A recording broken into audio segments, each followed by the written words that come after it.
저희가 지난주에는 5장 말씀 나눴었죠. 야이로의 딸, 그리고 혈루증을 앓는 여인에 대해서 말씀을 나눴습니다. 부모의 사랑은 무엇이든 할 수 있습니다. 여러분, 야이로가 회당장이었죠. 회당장 야이로가 예수님 발 앞에 엎드려서 경배할 수 있었던 것은 그 딸이 아팠기 때문이에요. 딸이 죽어가고 있었기 때문이에요. 그 딸을 위해서 그 부모들은, 자식을 위해서 부모들은 모든 것을 할 수 있습니다. 자기의 사회적 체면, 지위 다 내려놓을 수 있어요. 모든 것을 포기할 수 있는 게 부모의 사랑이라고 했습니다. 그래서 부모의 사랑은, 자식은 그러나 부모이기는, 자녀이기는 부모 없다고 그랬잖아요. 자식이기는 부모 없다. 왜? 부모의 사랑이 더 크기 때문에. 부모의 사랑이 훨씬 자식 사랑보다 크기 때문에 자식을 이기는 부모 없다고 그랬습니다. 그만큼 부모의 사랑이 더 크다고 했습니다. 여인을 구원했던, 혈루증을 앓았던 그 여인을 구원한 믿음은 예수님께 부정함을 전가한 믿음이었어요. 예수님께서 내 믿음이 너를 구원하였느니라 라고 말씀하셨을 때 그 여인의 믿음이 어떤 믿음이었습니까? 라고 나눴었죠. 그 여인은 자기 자신이 부정한 걸 알았어요. 누군가를 만지면 그 만짐을 받은 사람은 부정하게 된다는 걸 알았어요. 그래서 다른 사람들과 같이 살 수가 없던 존재였지만 예수님께 나왔어요. 예수님을 만집니다. 자기의 부정함을 예수님께 드렸어요.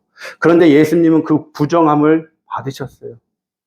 그 회당장 야이로의 딸을 살리실 때도 얼마든지 말씀으로 살리실 수 있었지만 가셔서 만지십니다. 그 부정함을 받으신 거예요. 예수님은 나는 모든 부정함을, 저주를 내가 다 받고 너희에게 좋은 것만 줄게. 정한 것을 줄게. 그래서 예수님은 우리의 모든 악과 죄악과 부정함, 모든 것을 받으시고 십자가에 달려 돌아가셨어요. 그리고 우리를 살리신 겁니다. 그 정확게 해주신 거예요. 의롭게 해주신 거예요. 그 부정하게 한 것을 정하게 해주신다는 것을 그 여인은 믿었어요. 그래서 예수님이 나를 만진 자가 누구냐 했을 때 아무도 안 나옵니다. 그 수많은 사람이 예수님을 만졌어요. 아무도 안 나와요. 그러나 이 여인은 나왔어요. 왜요? 예수님은 모든 걸 다 아신다는 걸 믿었기 때문에, 그 믿음이 있었기 때문에, 예수님은 메시아인 걸 믿었기 때문에 그 믿음 앞에 순순히 나왔던 겁니다.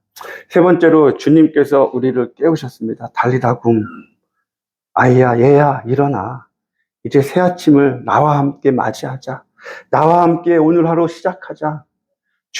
주님께서는 저와 여러분을요, 지금도 깨우세요.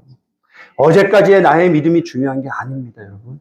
지금의 믿음이 중요해요. 내일의 믿음이 중요해요. 내가 내일, 지금 이 시간 주님께 얼마큼 더 가까이 다가갔는지가 중요하다는 거예요. 왕년은 중요하지 않습니다. 그래서 주님께서 저와 여러분에게 달리다 굼.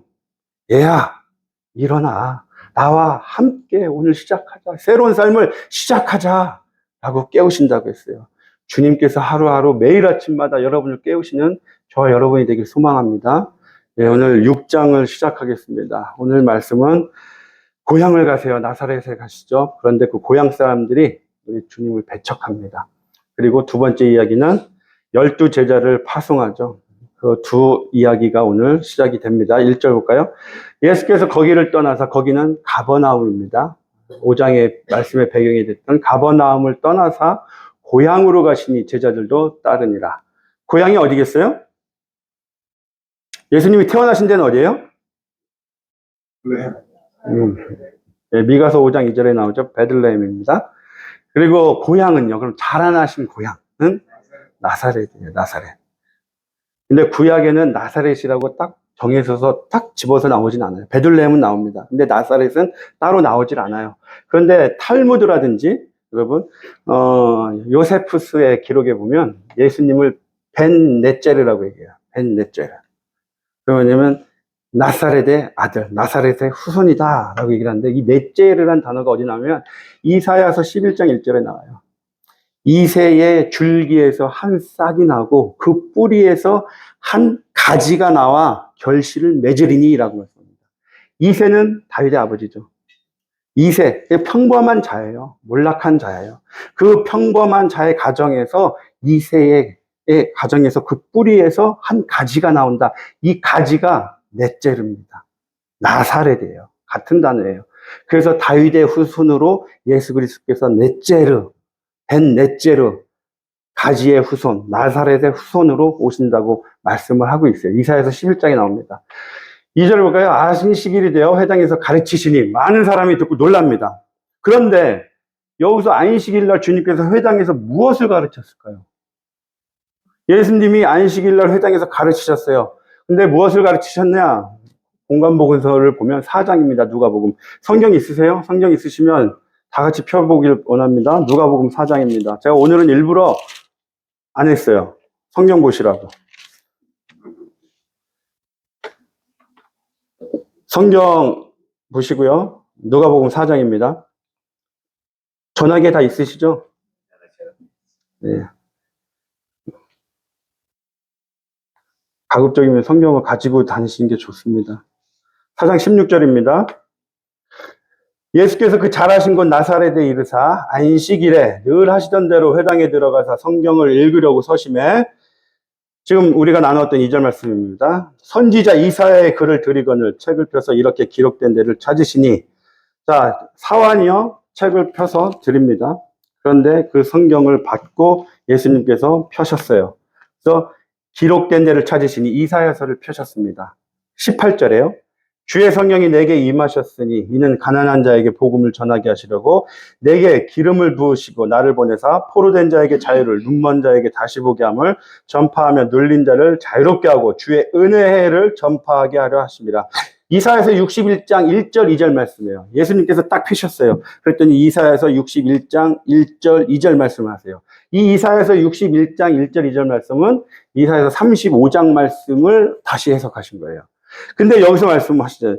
다 내게 임하셨대, 주의 성령이. 내라는 것은 메시아입니다. 메시아에게 임하셨는데 그 메시아가 오면 못 본 자가 보게 되고 가난한 자가 부유하게 되고 저는 자가 올바르게 걷게 될 것이다. 그 말씀을 하세요. 그러면서 19절에 주의 은혜의 해를 전파하게 하려 하십니다. 주의 은혜의 해라는 것은 꼭 희년을 얘기하는 거예요. 희년. 우리가 새벽 예배 때 나눴었죠. 희년. 레위기 25장 10절에 나옵니다. 50년째 되는 해가 희년이에요. 7년씩 7번이 반복된 다음에 그 다음에 50년째 되는 해 7월 10일. 7월 10일은 곧 속죄일이죠. 대속죄일. 그날 제사장들이요 양강나팔을 붑니다. 희년을 알리는 거예요. 50년째 7월 10일 날 양강나팔을 불어요. 그래서 지금부터 희년이 시작됩니다. 그런데 그 양강나팔을 분다는 의미가 뭐냐면 레위기 25장에 자유를 선포한다고 그래요. 그러니까 희년째 50년째 7월 10일 날 양강나팔을 불어서 희년이 시작됩니다. 이 얘기는 지금부터 자유가 선포됩니다. 라는 거예요. 빚진 자들이 있었죠. 빚에서 다 탕감을 받아요. 내가 먹고 살기 위해서 땅을 다 빼앗겼어요. 그 땅을 다시 다 돌려받게 되어 있어요. 노예된 자들은 자유케 돼요. 그 자유회를 선포하는 거예요. 그게 은혜의 해예요. 메시아가 오면 이제 은혜의 해가 될 것이다. 그 말씀을 하고 계시는 거예요. 너희가 죄와 사망에 매여 있어? 이제 내가 왔어. 메시아인 내가 왔어. 구원자로서 왔어. 이제는 너희는 죄와 사망의 법 아래 있지 않아. 이제 생명의 성령의 법으로 옮김을 받을 거야. 나로 인해, 메시아인 나로 인해 그 말씀을 61장 1절 2절을 통해서 회당에서 선포하고 계시는 거예요. 이제 내가 메시아로 이 땅에 왔다. 이제부터 너희는 은혜를 누릴 거야. 예수 그리스도로 말미암아. 이것을 지금 선포하고 계시는 거예요. 그러면서 그 책을 덮어 맡은 자에게 주고 앉으시니 회당에 있는 자들이 다 주목하여 보더라. 이에 예수께서 그들에게 말씀하실 때 이 글이 오늘 너희 귀에 응하였느니라. 앉으셔서요. 읽고 나서는 앉습니다. 앉으셔서 설교를 하신 거예요. 이사야서 61장 1절 2절 가지고 말씀을 전하신 거예요. 그랬더니 이 말을 듣고 사람들이 깜짝 놀라서 대체 어디서 이 사람이 이런 걸 배웠느냐? 라고 얘기를 하는 거예요.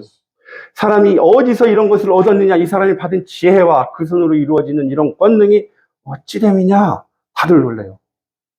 그런데 예수님께서요, 내가 지금 이 설교하고 가르친 이 교훈이 어디서 왔는지 말씀을 해주십니다. 요한복음에 말씀하세요.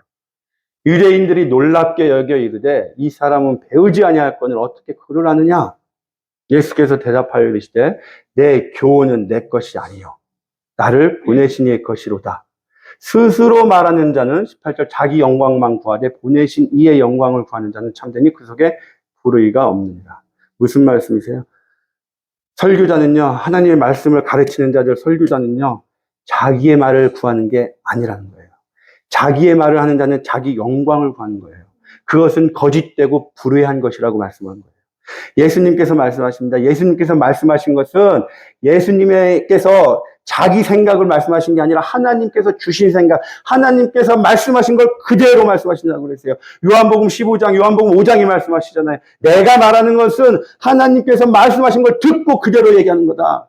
내가 행하는 것은 하나님께서 하신 것을 보고 그대로 나도 행하는 것이다. 라고 말씀하세요. 그래서 예수님은 자기 의가 전혀 없으신 분이에요. 그래서 예수님이 지금 말씀을 선포하세요. 하나님의 말씀을 선포하는 거예요. 그래서 이 설교자는 반드시죠, 인간의 생각, 자기 생각을 선포하는 자리가 아니라는 겁니다. 여러분, 지금 너무나 많은 말씀들이 돌아다녀요. 그러나 중요한 것은요, 그 목사를 바라보지 마세요. 그 목사가 선포하는 말씀을 들으시기 바랍니다. 그 말씀이 하나님의 말씀이에요. 그 말씀을 받으시기 바라요. 그 말씀 안에 진리가 있고 참이 있는 거예요. 그 말씀을 붙드시기 바랍니다. 3절에 볼게요. 이 사람이 마리아의 아들 목수가 아니냐? 야고보. 이 야고보는요, 야고보서를 쓴 사람입니다. 야고보서 뒤에 나오죠? 예수님의 형제예요. 요셉과 유다. 이 유다도요, 여기 요한계시록 앞에 유다서 있죠? 그 유다서를 쓴 예수님의 형제입니다. 유다와 시몬의 형제가 아니냐? 예수님의 형제들을 얘기합니다. 그 이 누이들이 여기 우리와 함께 있잖아. 그러면서 예수를 배척한지라. 예수를 배척했다라는 거에 풋노트를 보세요. 또는 예수로 말미암아 실족한지라 라고 얘기합니다. 실족하다라는 것은 죄를 지었다는 거예요. 예수로 말미암아 죄를 지었다. 죄라는 건 뭐예요? 요한복음 16장 9절에 말씀합니다. 죄에 대하여라 함은 그들이 나를 믿지 아니함이라. 예수님을 배척했다는 것은 예수님을 믿지 아니했다는 거예요. 왜요? 왜 안 믿었어요? 목수라 안 믿은 거예요. 지금 마리아의 아들 목수다, 이 얘기가 무슨 뜻이냐? 그거 있잖아요. 거기 해남댁 아들, 큰아들, 그 목수하고 있는 그 큰아들 얘기하는 그 얘기예요, 지금. 요셉의 아들도 아닙니다. 마리아예요. 무시하는 거예요, 지금. 마리아의 아들, 그 해남댁 아들, 그 목수로 하고 있는 큰아들 있잖아. 목수라고 무시하는 그 모습을 지금 보여주고 있는 거예요. 그러니 저 목수가, 해남댁 아들이 어떻게 메시아야. 그래서 믿지 않고 있어요. 그게 지금 죄가 되는 거예요. 그럼 교회가요, 지금 보여지는 스펙으로 원합니다. 이게 무슨 의미냐? 스펙은 경력, 이력, 이런 거잖아요. 남들과 경쟁에 있어서 내가 남들보다 뛰어난 경력이나 이력을 의미합니다. 그런데 지금 과거에 우리가 10년, 20년 전만 해도 한국에는 정말 기라성 같은 영적인 어르신 목사님들이 계셨어요. 그분들이 계실 때는 정말 우리가 영적으로 기댈 분들이 계셔서 그분들 말씀을 듣고 회복이 일어났었습니다. 그런데 세대 교체가 일어났어요. 제가 한국 교회를 평가하고 정죄하고 판단하는 거 아닙니다. 지금 제가 봤을 때 이러한 문제들은 우리가 좀 고쳤으면 하는 거예요. 뭐냐면 세대 교체가 일어나요. 근데 세대 교체가 일어나는데 어떻게 일어나냐? 제가 수원에 있는 평양에 있다가 나와서 선교회 무슨 선교 컨퍼런스가 있었어요. 그래서 수원에 갈 일이 있었습니다. 수원 어떤 교회를 갔어요. 수원에 갔는데 아주 중대형 교회입니다. 근데 그 목사님이 미국에서 유학을 하셨어요. 여기 6대 침례신학에서 공부를 하셨어요. 그런데 그 교회 부목사들하고 전도사들을 만났어요. 만나서 얘기를 하는데 보니까 반 이상이 유학생이에요. 유학을 하고 들어간 거예요. 그거 보고 왜 그러지? 했어요. 처음에는 왜 다 유학생들만 쓰지? 한국에도 좋은 신학대학 많은데? 그리고 나서 여러 교회를 다니면서 많은 말씀을 듣고 했는데 결론이 뭐냐면 많은 한국에 있는 교회들이 세대 교체를 하면서요, 영성을 안 봅니다. 그 목사님의 있는 그 안에 있는 예수 그리스도에 대한 사랑, 믿음, 영성 안 보고요, 스펙부터 봐요. 어느 대학에서, 미국에 있는 어느 대학에서 석사, 박사를 했는지부터 봅니다. 그리고 나서 그것이 안 되는 사람은 다 떨어뜨려요. 그리고 나서 그들 중에 골라요. 이것이 만연돼 있던 거예요. 한국 교회에. 그러니까 한국 교회 가잖아요. 미국 유학 안 오면은 어디서 사역하기가 힘들어요. 중대형 교회. 그러다 보니까 신학생들이, 한국에 있는 신학생들이요, 학부 졸업하면 다 미국 와요. 그래서 여기 있는 6대 신학 들어가 보면 200명, 300명 넘어요, 신학생들이. 한국 사람, 한국 신학생들. 그 사람들이 다 와서 신학을 공부합니다. 그런데 이 사람들이요, 대부분이 교회 개척에 대해서는 5% 미만이에요. 신학생 졸업하는 사람들이. 5% 미만만 교회 개척에 대한 꿈이 있습니다. 나머지는 한 20, 30%는 사역 안 할 거예요. 저는 그냥 공부하고 싶어서 왔습니다. 나머지 60에서 65%는 중대형 교회 청빙으로 받아서 가겠습니다. 이게 꿈이에요. 그러니까 이 사람들은 다 자기 경력 쌓는 거예요. 미국 가서요, 석사, 박사 하는 동안에 중요한 게 뭐냐. 담임 목사로 가기 위해서는 5년 동안의 담임 목회 경력이 있어야 돼요. 그러면서 석사하면서 개척을 합니다, 교회를. 박사하면서 교회 개척해요. 그래서 5년 동안 나는 담임 목회를 했습니다. 그리고요, 담임 목회하면서 미국에서 교회 개척해서 하면서 한국에 계속 넣어요. 지원서를 넣습니다. 청빙하면 계속 넣어요. 그래서 되면은 여기를 바로 접고 가는 거예요. 그래서 한국에 중대형 교회 가신 분 몇 명 아세요? 알아요. 여기서 사역하시다가 박사 받고 하시다가 그냥 가시더라고요. 얼마 전에 아틀란타에서 그런 일이 있었어요. 그런 지금 교회 하나 문을 닫고 그냥 목사님 한국 교회 청빙 받아서 갔어요. 그러면 그 양들은 어떻게 되겠어요? 나는. 그리고 그런 마인드를 가지고 내가 세상적으로 교회에서 성공해야 되겠다 라는 생각 가지고 사역을 하는데 한국 교회가 영적으로 부흥이 있겠습니까? 여러분, 저희만큼은 그러지 않길 소망합니다. 목사님들 볼 때요, 선교사님들 볼 때 스펙이 중요하지 않아요. 이 목사님들이, 이 사역자가 정말 얼마나 예수님을 사랑하는지, 얼마만큼의 영성이 있는지가 중요해요. 그 사랑을 보시기 바랍니다. 그럴 때 우리부터 변해야 돼요. 우리부터 서서히 변해서 교회를 변화시키길 소망합니다. 네. 4절 보세요. 예수께서 그들에게 이르시되 선지자가 자기 고향과 자기 친척과 자기 집에는 존경을 받지 못함이 없느니라. 자기 고향에서는 존경을 받지 못한대요. 보세요. 가족권이 가장 어렵다 그러죠. 그런 말 들어보셨죠? 예, 저도 그랬어요. 저희 가족, 저희 부모님, 어머님 예수님 믿게 하는데 너무 어려웠었어요. 그런데 그 가족권, 내가 가장 사랑하는 자들 있잖아요. 근데 그분들을 구원받게 하기 위해서는 어떻게 해야 되겠어요? 내가 먼저 변해야 돼요. 여기서부터 시작합니다. 제가 한국에서 어떤 형제를 만났어요.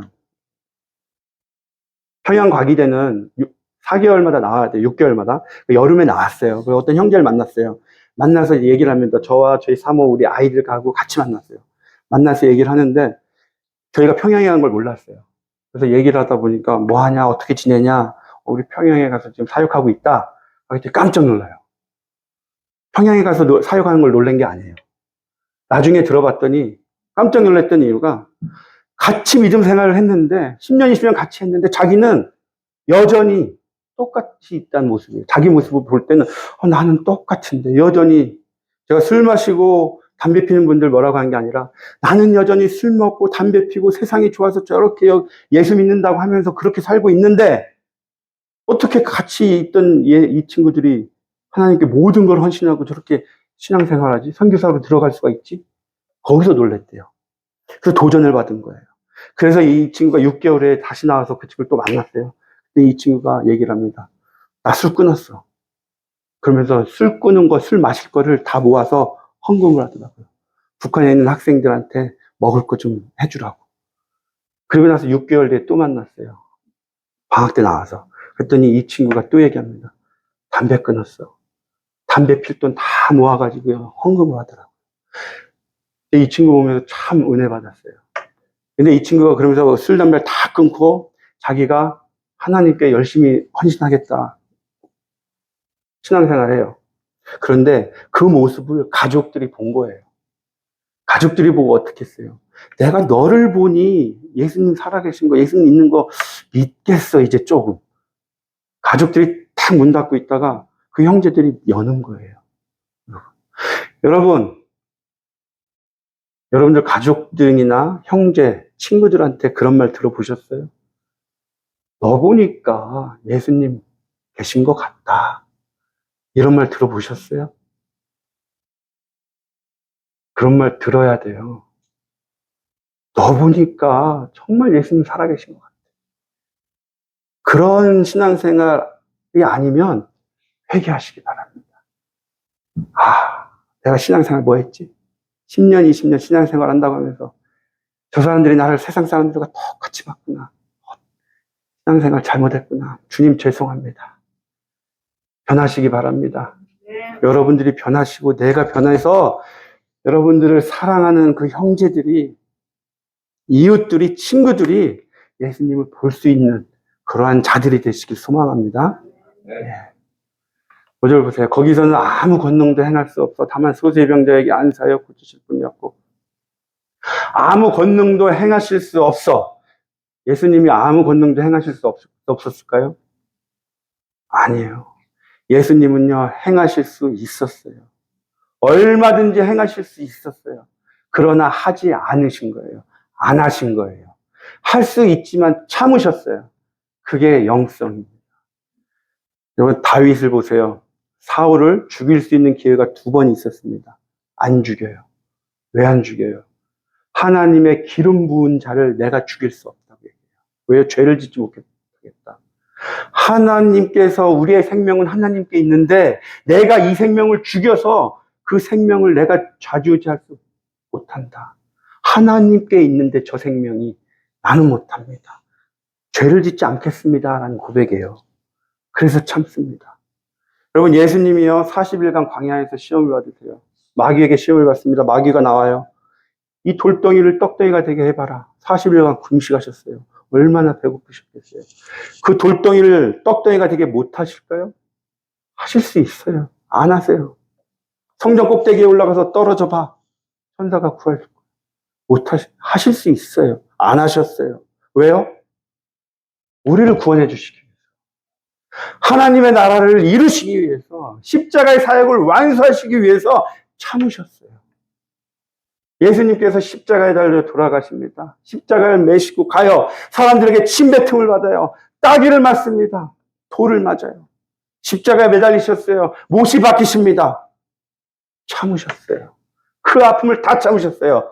얼마든지 다스리실 수 있었어요. 다 심판하실 수 있었어요. 그러나 참으셨어요. 왜요? 하나님의 나라를 위하여. 우리를 구원해 주시기 위해서. 주님께서 참으셨어요, 여러분. 그런데 우리는 작은 일 하나에 못 참더라는 거예요. 내 자존심 하나 긁어놓으면 못 참더라는 거예요. 하나님의 나라를 위해서 못 참더라는 거예요. 참으시기 바래요, 여러분.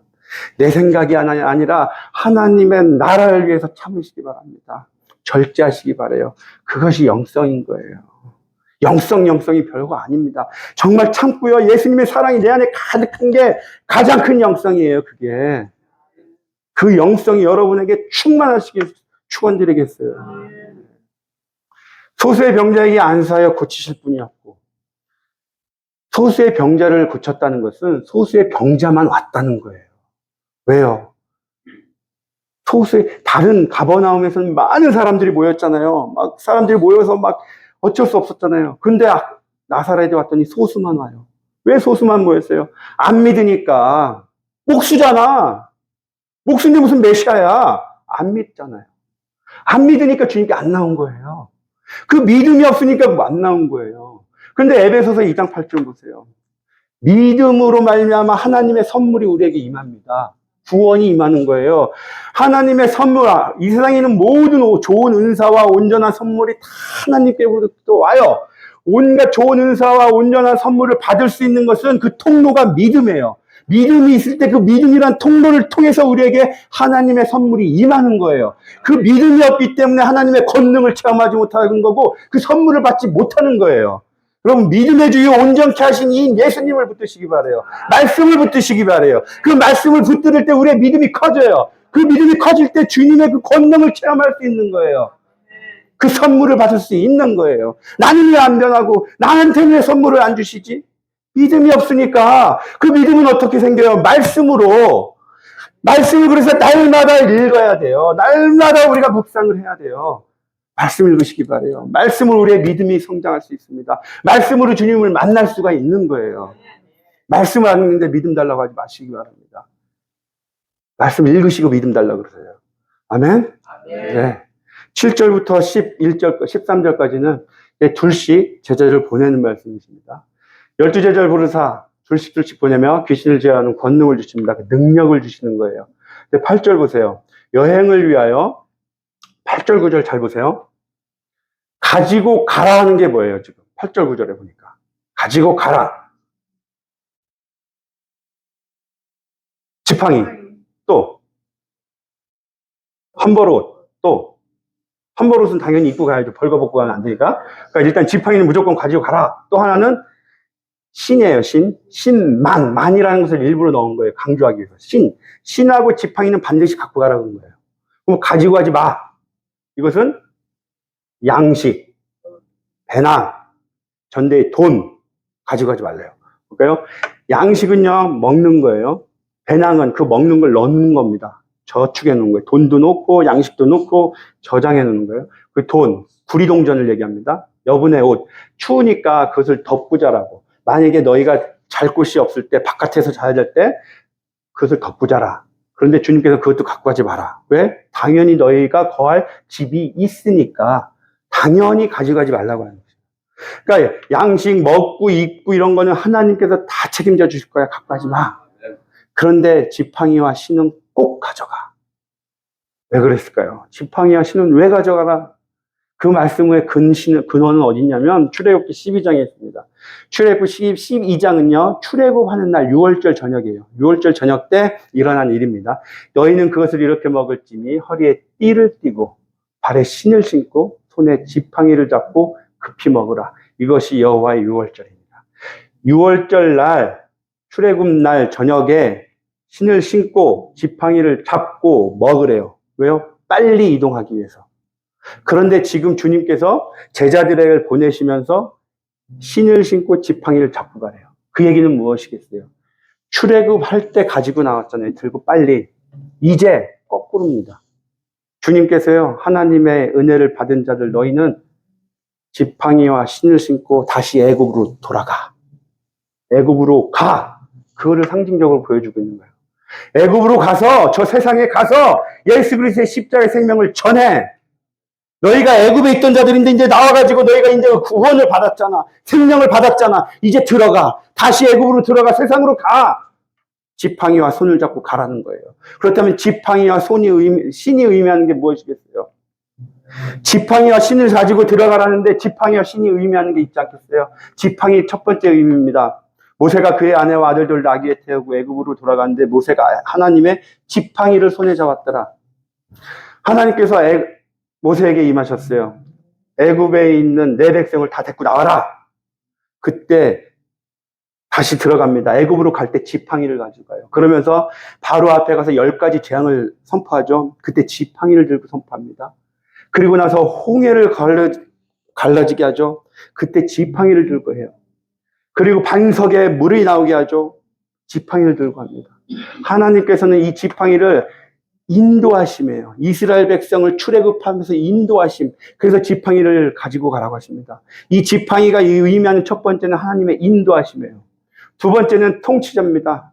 창세기 49장 야곱의 유언이죠. 규가 막대기입니다. 지팡이.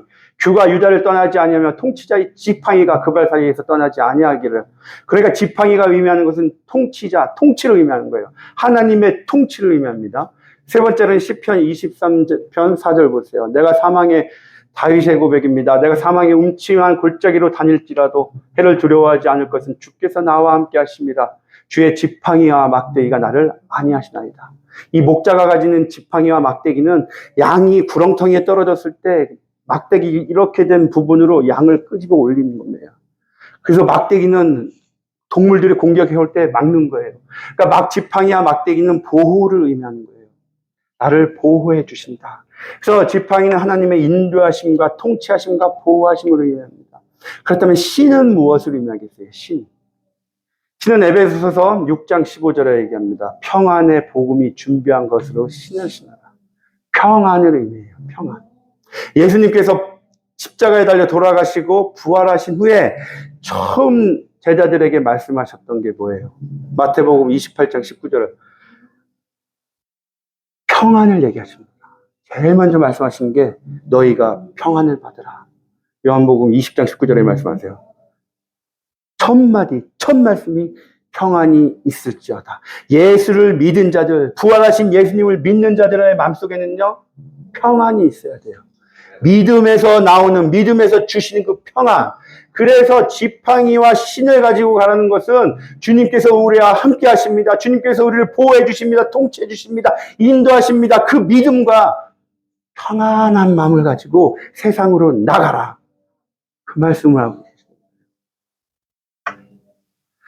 10절 또 이르시되 너희가 어디 가든지 누구의 집에 들어가든지 그곳을 떠나기까지 거기 유하라. 어느 곳에서든지 너희를 영접하지 아니하고 너희 말을 듣지도 아니하거든 거기서 나갈 때에 발 아래 먼지를 털어버려라.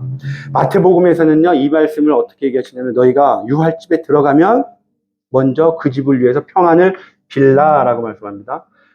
여러분, 예수님 믿는 자들은요, 어느 집이든지 방문을 하시면 먼저 앉아서 평안을 비시기 바랍니다. 평안을 기도해 주시기 바랍니다. 그 평안이 합당하면은 그 자에게 갈 것이고 합당치 아니하면 그 평안이 나에게 다시 돌아오신다고 했어요. 여러분, 어느 집에 가시든지 그 집에 가서 반드시 평안을 기도해 주시기 바랍니다. 네. 마지막에 볼까요? 많은 13절입니다. 많은 귀신을 쫓아내며 많은 병자에게 기름을 발라 고치더라. 주님께서 처음에는 귀신을 쫓는 능력을, 권능을 주셨어요. 7절에. 그리고 마지막 13절에 보니까 병자들을 고칠 수 있는 능력 또한 허락하여 주셨습니다. 그런데 여기서 병자들을 고치는데 기름을 발라 고치더라예요. 기름을 발라 고치더라. 실제로 이 당시에는 기름을 발라서 치유를 하던 그런 치료법이 있었다고 합니다. 그런데 여기서 의미하는 기름은 여러분들 다 아시는 것처럼 누가복음에서 있었죠. 누가복음 보세요. 누가복음 10장에 강도 맞은 자의 이야기예요.